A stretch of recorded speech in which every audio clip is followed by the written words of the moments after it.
Okay, KJX, kumusta tayong lahat at again, may good news si BitGet sa inyo. Swerte, at least kahit papano, di ba? Ayan o, Global Index. Okay? So, bakit siya Global Index ngayon, no? Kasi nadagdagan si BitGet ngayon ng TradFi. Di ba? Saktong-sakto to sa issue ng Valenzuela, di ba?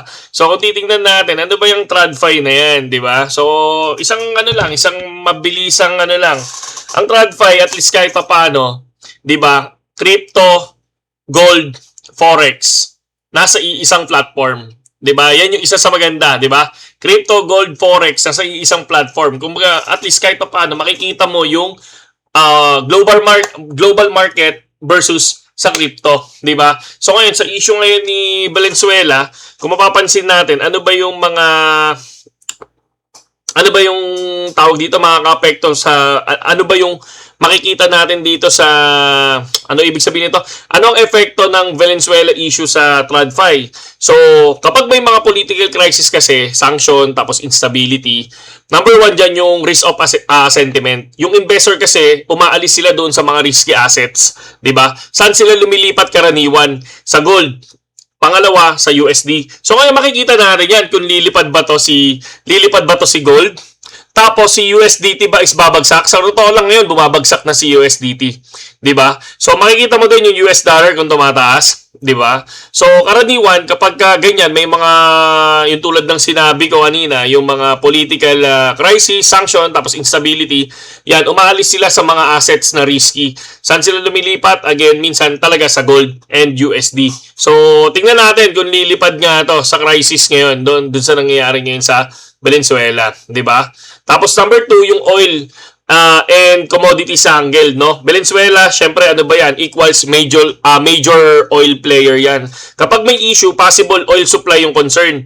Commodity volatility, 'di ba? Kahit hindi ka nagtitrade ng oil, apektado ang inflation, apektado din ang USD strength. Tapos domino effect sa global market, 'di ba? Tapos yung number 3 dan, syempre yung crypto correlation. Pag may gantong issue kasi sa short term, minsan may pressure ang crypto. Katulad ngayon, nangyayari ngayon, no? Simula nung lumabas ang news nila, ang ganda-ganda ng moonshot ni BTC, di ba? Biglang lumipad ng 94K, Di ba? Nakita niyo naman, lumipad si BTC ng 94K, tapos ngayon, nagkaroon ng mga issue na ganyan. So, bigla siyang bumagsak ngayon ng 91,787. Ayan yun, short-term pressure, di ba? Kasi baka mamaya, bigla matapos yung issue na yan, bigla nilipad yan, di ba? Kasi nagiging defensive yung market. Kumbaga, TradFi helps siya sa answer the risk on the, kumbaga parang, ano ba yung dito? TradFi helps makatulong sa iyo sa sagot na risk on the, ano ba ang tawag doon?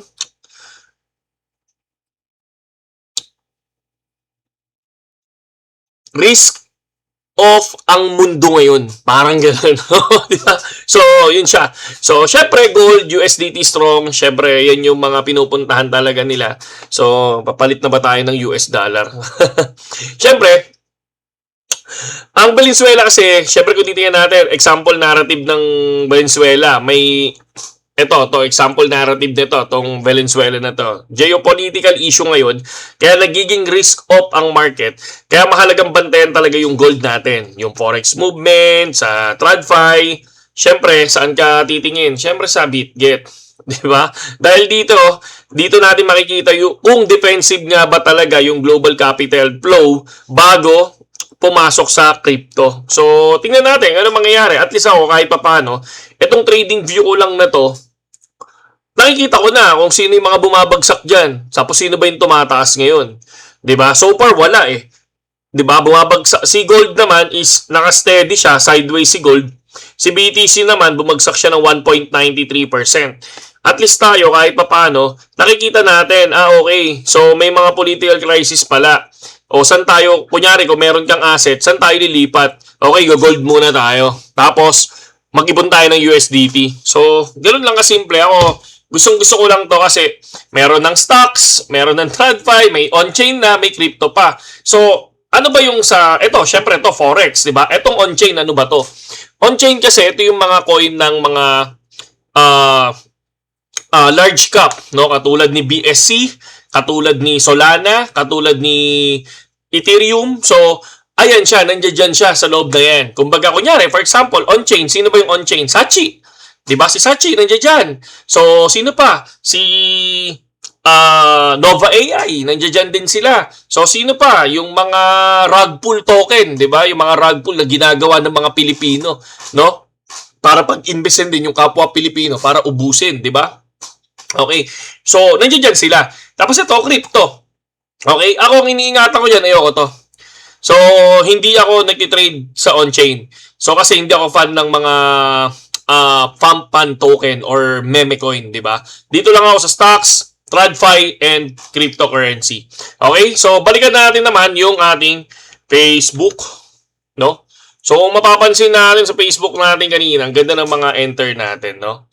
So, kaya nga sabi ko, talagang solid. Gainers trade strategy ang ginagawa natin. So, broccoli and breadcoin ang ginagamit. Tapos ito yung trade namin. So again, pagdating sa gainers trade strategy, nandiyan naman yung video natin kung paano natin ginagawa yon. Okay? So para at least kahit paano, maging aware lang din kayo. No? Kasi marami din dyan kahit paano nakakatulong yon sa pagtitrade ninyo. Pwede nyo subukan. Siyempre, not financial advice. Pero again, mas maganda kung nakikita mo kung saan ka profitable. Kasi yun lang naman wala namang tamat mali 'di ba? So wala namang super tama pagdating sa strategy. Ang importante diyan dapat profit ka, 'di ba? So yun lang naman yun yung ginagawa mo, kung profit ka naman, tama yung ginagawa mo. Pero yung sobrang dami mong technical analysis, ang dami mong ginagamit na indicators, ang dami mong guhit kung saan-saan, ganun ako before. Pero hindi ka naman profitable, 'di ba? Doon ka na sa profitable. Okay? So, yun lang naman, kita nyo yan? Forex, 'di ba? Metals, Forex, commodities, dyan, indexes, 'di ba? Lahat nandirito na sa BitGet, okay? So, sa mga gustong pumasok sa Telegram natin soon at gustong matutunan ng gainers trade strategy, so dapat ang gamit yung platform is BitGet under ng link natin. Nandiyan dyan sa description, mga kapatid. Saludo sa inyo lahat.